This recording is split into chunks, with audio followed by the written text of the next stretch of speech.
Main relay on ஆகி 87வது பின், அதாவது main ரிலேவோட 87வது பின் இருக்கு பாத்தீங்களா, அந்த பின்னுக்கும் இதுக்கும் லூப் இருக்கு. ஃபேன் மோட்டர் வச்சுக்கோங்களேன், அதுக்கு எர்த் மெயின் கொடுத்தோம்னா அந்த ஃபேன் மோட்டர் ஓடும்.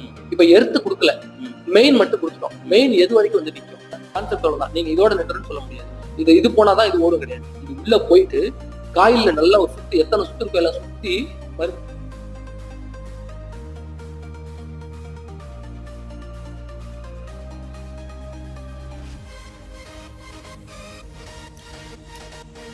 ஸ்டேபிளா நிக்குதா, நின்னுட்டு இந்த வண்டியில போட்டாலும் இப்படிதான் அணைஞ்சிருச்சு. வண்டியிலயும் இப்படிதான் அணைஞ்சிருச்சு. இதுல ஃபால்ட் இருக்கு, இந்த ECMல கம்ப்ளைண்ட் இருக்கு. ஸ்டேபிளா நிக்கணும்.